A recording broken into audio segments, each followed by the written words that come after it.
Bonjour bandeko balandi bana mboka Congo, topesi bino mbote oyo eza bino la voix de Kivu. Lelo eza le 17 novembre 2019, lelo toza dimanche.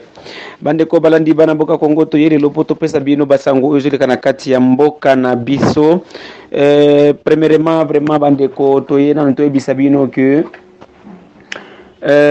to massacre eleki na kati ya province na province ya Nord Kivu, na kati ya territoire ya Beni, na kati ya village ya Oicha au Nord Kivu. Esika toyokaki biso nyonso na ba médias national et international que gouvernement etindi 22 000 hommes po ekende kosala intervention, ekende kosala aso ya suka kobengana ou bien koeffacer ba ADF na lu na kati ya mboka na biso. Mais malheureusement bandeko balandi 2 jours oyo ba ADF na lobby basalaki lobby samedi basalaki massacre ya au moins plus de 20 morts na kati ya village ya Oicha, na kati ya territoire ya Beni au Nord Kivu. Plus de 20 morts, les mêmes ADF à 1 km de Oicha babomaki 7 pygmées. Bande kona biso ba pygmées pe 7 pygmées bazalaki assassiné na kati ya tuerie oyo elekaki lobby samedi le 16 novembre 2019. Il faut que donc au total nous avons au moins plus de 27 morts de bakufaki lobby na province ya Nord Kivu. C'est le communiqué officiel ya armée congolaise na kati ya Nord Kivu basengaki bolimbisi, basengaki excuse balobaki ke vraiment baza désolé na tuerie oyo ADF na lu esali. Mais eloko tozo mituna bayebisaki biso awa ke gouvernement etindi 22 000 hommes po bakende kosala aso ya suka epa ya ba oyo ba ADF na luba oyo bazoboma bandeko na biso, ba oyo bazo kata bandeko na biso kingo, ba mama na biso. Lelo nani eloko moko chose grave ezaki même un député du Congo a lobé le côté. Alors ceux qui prétendent être des Congolais, Moïse Nyarugabo, Alekaki Awakeno, de massacre de Banyamulenge, on fait le massacre à Minembwe, mais Oyo Omoni, po Bamboa Bakufi na Nord Kivu, ye akoki koloba wana eza massacre te. Mais ceux qui Rwandais moko akufi aleki na ba média et puis les journalistes de Kinshasa apesi pe espace ya kuye koloba buzo banaye keno massacre ya Banyamulenge, massacre ya Rwandais wana ezo salama. Mes chers compatriotes congolais, il faut to fongola miso, il faut to tala gouvernement congolais biso baza na kati ya nini ba bisa ki biso toza na besoin ya maloba ebele na ba média te, toza na besoin ya baloba ebele lisusu te. Non, je vais faire ceci, état de droit. Non, nous avons besoin des actions.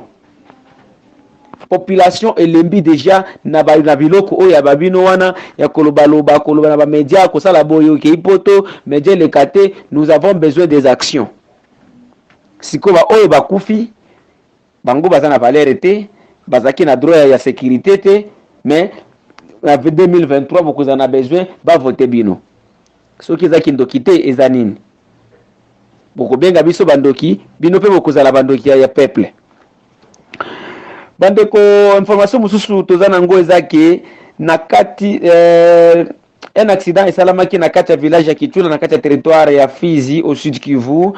Un camion moko ya marque Fuso et se renversaki c'est le bilan toza nango eza 10 morts nde bakufaki sur place na accident oyo ezalaki. Camion ngo banda ko uta Minembwe banda ko kita kokende ko banda ko ya ti ekita Baraka nde Fuso yango et se renversaki et bomi au moins 10 morts sur place à Kitula. Selon nos sources sur place lobi ke na état ya balabala po balabala omoni balabala eza bien te yango nde esalaki camion yango et se renversaki ti e bomi 10 morts. Tozo yoka infrastructure boyna boye, nous allons faire ceci, mais batozo continuer toujours kokufa pona état mabe ya balabala.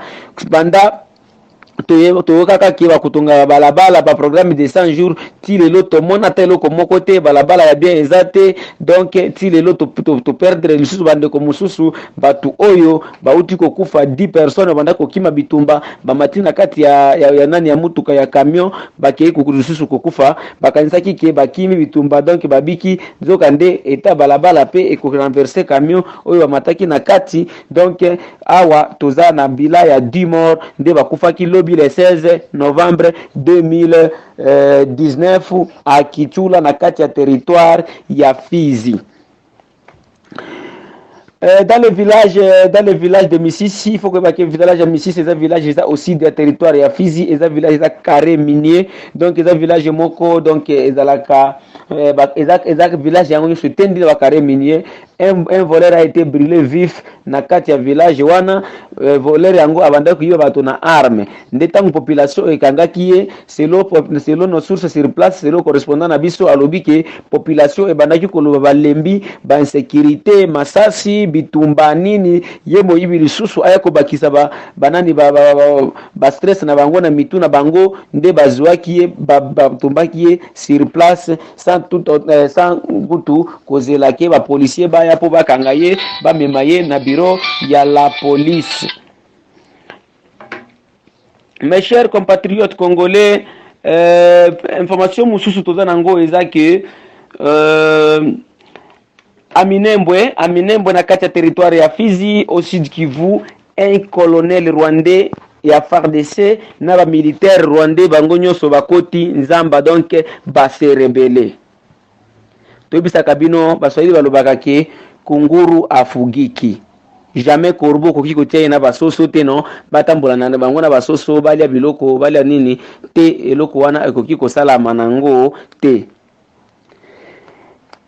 Barwande toyebisaka bino chaque jour ke bozo bisabi tout ke bozo na besoin kimia ekota na au plateau. Mais un colonel qui dirigeait les troupes là-bas azalaki rwandais, général rwandais. Alors parmi le colonel lelo a Kotinzamba a se rebelle a Kotinzamba pour abondisa ba maimai na gouvernement congolais.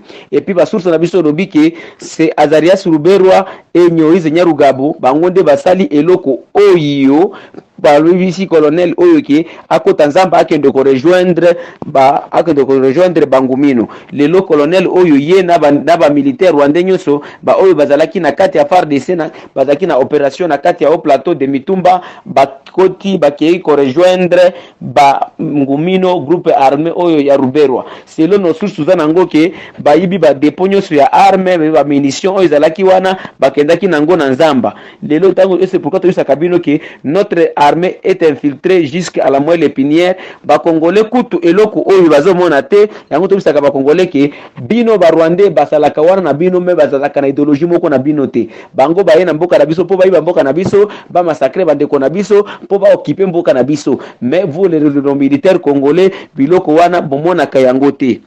Et vous aussi les autorités congolais zwa nzete ti yango na kati ya mai santa est-ce que nzete wana ekokoma ngubu nzete wana ekokoma ngandu eza NON. Donc rwandais même si otie na bakongo na kati ya armée congolaise mila jamais akosala kate na intérêt ya ba militaire ya RDC ou bien akosala kate na intérêt ya Congo. Bandeko nde information yango ya Minembwe lelo ezake colonel ya Rwanda oyo azaki na kati opération na kati ya au plateau au colonel ya FRDC lelo akoti nzamba akei ko rejoindre groupe na bango oyo Ngumino na Twigwaneo otusa kabino groupe armé ya Ruberwa. Donc ba militaire rwandais nyonso na colonel na bango bakei ko se rejoindre na bato na bango ba oyo Bangumino na kati ya nzamba. Donc awa bakei ko préparer bitumba pona kobundisa bakongole pona kosala ba massacre ya bakongole yango to yele l'autre poto alerter bakongole nyonso baye ba information qu'est-ce qui se passe là-bas par DC exact tobanda sabino ke FARDC ezopesa ba Rwandais mandoki ezalaki po ba colonel na général rwandais bango nde banda ko diriger ba troupe et puis il y a d'autres colonels qui restent sur le terrain bazali sur na kati ya FARDC donc bango rôle na bango kozala nini kozwa sikoyo ba information kopesa ba oyo bakoti na nzamba nde ekozala rôle na bango kozwa pe ba mandoki kotindela bango kozwa pe ba cartouche kotindela bango nde ekotikala rôle na bango. Information mususu eza nango eza ke information mususu eza ke général quatre officiers ya na Sud Kivu bakomi bazwaki retraite na bango lobi ya général Dunia Luendama, colonel Ngumba Ramazani, colonel Kalala Jano et lieutenant colonel Maluisa Gedeon. Ba oyo bayebi général Dunia te général Dunia nde mutu abunda bitumba yonso oyo boyokaka keno maimai e empêcha vraiment RCD et vandisa masolo na kati ya est ya mboka donc général Dunia nde azalaki à la machine kobunda na occupation nde azalaki wana kobunda ba opération boni oyo Kagame Nyunya Museveni Buyoya basala pona na kokanga Dunia me bakokayete. Je me rappelle, il y avait même des camions et yokotaki ebele ba Rwandais bazo bisa batuke toye poto kanga Dunia na maboko. Mais bakokaye te donc vie Dunia Luendama ye mutulelo to vraiment to pesi lusaku na musala nyonso oyo asaleli mboka na ye to yebi musala ebele to zana eloko kofuta yete mais abundelaki mboka na bango abundelaki mboka na ye abandaki kozwa salaire te abandaki kozwa eloko te mais atelemaki kaka na esprit patriotisme ezalaki ye général Padiri général Alonda bazalaki wana pona kobundela mboka na biso. À cette époque, oyo bayebi général Dunia te le général actuel général major Amour William ya kutumba bango nde bazaki ba major sikoyo Dunia nde abandaki kukunza bango. Lelo oyo mokonzi Dunia Luendama akei na retraite vie Dunia tunasema asante sana tolobi merci vraiment bien na musala nyonso oyo osali tomoni age ekei opema bien na ndaku be congolais nyo tokobosa na yote surtout les enfants du Kivu tokobosa na yo. Je me rappelle même na comme na banzembo oto yembela yo po na résistance ya munene oyo osala ya koboya Kagame Museveni Enyere Buyoya bazo mboka na biso to bandako koyemba boye niso bala bilombe bya Kivu niso bala bilombe bya Kivu wa kwanza ale Dunia wa Ananda wa Abili ale Padiri wa Itombwe ale Alonda wa Itombwe wa Satu ale Padiri wa Bunyakiri. Donc Dunia base na ye ezalaki na Ananda na kati ya territoire ya Fizi, General Alonda base na ezalaki na Itombwe na kati ya secteur ya Mwenga et Alonda azalaki na Bunyakiri. Vraiment bien mokonzi Dunia Luendama le général topesi yo vraiment lusaku ba congolais balobi merci na musala nyoso oyo osalelaki biso toyebi ki osacrifiaki jeunesse na yo nini na yo po na mboka na yo yango tolobi merci mingi matondo mingi notre vieux notre général Amour notre général Dunia Luendama tokobosa na yo te vraiment tozawana po na yo tokubando tala yo tokubando pesa yo ba respect tokubanda kutu ko consulter yo na makambo ya mboka nyonso oyo po mutu moko te akoki kobosa na yo mutu moko te akoki ko jeter banani ya mabe epana yo po osala musala ebele yo mutu o contrecaraki banani ba plan nyonso ya Kagame ba plan ya Museveni ba plan ya Mindele ya kolika kokata mboka na biso na periode ya RCD periode ya AFDEL donc oboya biloko nyonso wana bokobundisa occupation na kati ya mboka na biso toyebi bango nyonso oyo bazolanda idéologie na yo wana et jamais tokotrahir mboka te na ndenge tokotikala kaka na idéologie oyo otikelaka biso. Nsango mususu ezake bandeko balandi sango mususu ezake messe d'action de grâce pour la commémoration des massacres de Makobola et ses environs et Salama Kilobi na cathédrale Saint-Joseph ya Kinshasa tomoni bana ya Sud Kivu bazalaki wana ebele ko commémorer po na kokanisa bandeko oyo bakufa na ba massacre oyani oyo bakufa na massacre ya makobola oyo barwandais baboma batu ebele baboma bakongolais meti lelo justice ezalaka te nini ezalaka te donc eza neti c'est comme si ce sont des animaux des vaches oyo bakufaki place wana tokorapele tu lisusu ke massacre ya makobola ezalaki le 30 décembre le 30 décembre 1998 nde barwandais baboma batu wana na makobola akyumba donc ba village nyonso oyo eza wana barwandais babomaki batu et puis toye kosusu ko rappeler que massacre commémoration ya massacre ya makobola ekozala le 29 au 30 décembre 2019 congolais nyonso esika azali asala asambela epi mpo na kokanisa bandeko na biso ba oyo bakufa jour wana kutu nakoki kosenga bino jour wana tolata biso nyonso noir kokanisa bandeko oyo bakufa wana jour wana oyo barwandais batumba bato na kati ya bandaku donc basala ba massacre moko te oyo tokoki koloba te oyo lelo vraiment même justice congolaise malgré que bozobisa bino bokofuye bapasse te donc biso jamais tokobosana te po eza bandeko na biso oyo bakufa les innocents barwandais boma bato bazalaki bacivile mais barwandais baboma bango comme si donc toyebi te nayebi te nini nakoki kokalifie yango mais lelo tokamwaka ndenge bamosusu batelemaka le massacre de Banyamulenge le génocide de Banyamulenge sikoyo biso oyo ya makobola tokobenga yango nini bandeko na ngai bopesa nga réponse awa pe tozana communiqué ya société civile internationale ya baréfugié rwandais tokokende kotangela bino communiqué yango communiqué international de réfugiés rwandais elobi boye société civile internationale de réfugiés rwandais SOCIR téléphone plus 243 89 56 19 31 19 ou bien plus 243 81 39 56 660. Communiqué numéro 003 bar NOV bar 2019 concerne entrée ouverte et massive de l'armée rwandaise en RDC et positionnement des FARDC de connivence. Comme société civile, répétons-le, notre rôle est de contrôler et de prévenir l'armée rwandaise est bel et bien entrée en RDC en traversant la lac Kivu.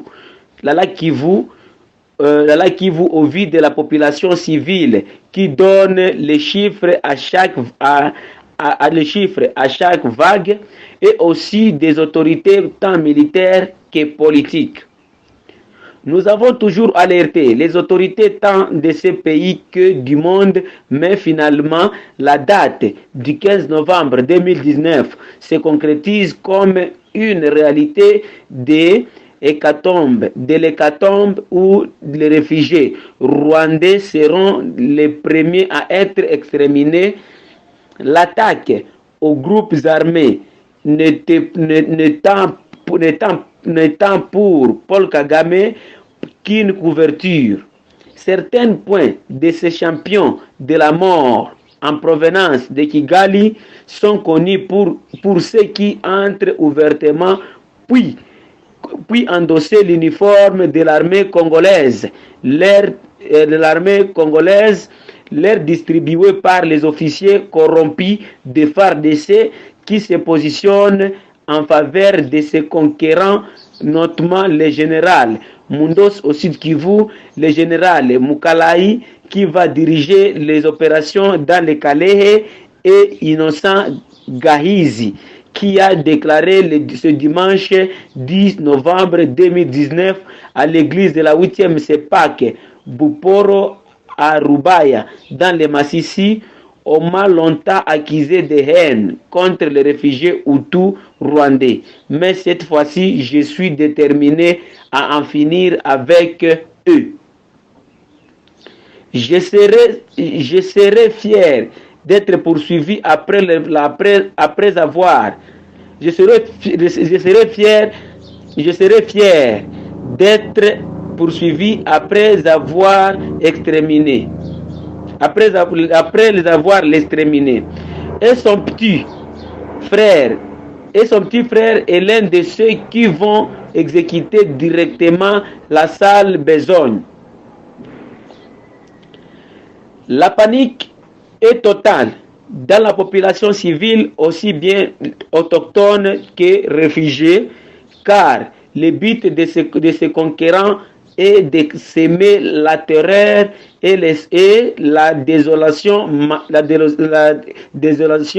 massacre, viol et tuer spécialement les réfugiés rwandais qui vivent sur les mêmes collines avec la population autochtone locale. Et comme c'est devenu une habitude en période de fin d'année, une telle situation est une aubaine pour les bandits, truands, soldats, charognards et voleurs de tout acabit qui profitent de ce flou pour piller, dévaliser et surtout rasier les bétails pour agrémenter les fêtes, chanter les louages des traitants de tyrans comme Paul Kagame et ses pions généraux à qui il donne quelques poussières sur les gigantesques magons qu'ils ont volés dans leur pays. Ainsi, ils vendent leur peuple. Leurs dieux mis en poche ne sont puissants que dans le mal qu'ils vont infliger à la population civile, mais Dieu Sabaoth les anéantira, car grande est sa puissance. Le gouvernement de la RDC et la MONUSCO sont au courant par les informations que la population civile et les amis de la paix donnent. Le gouvernement de la RDC sont au courant par les informations que la population civile et les amis de la paix donnent. Si rien n'est fait dans les médias pour éviter cette nouvelle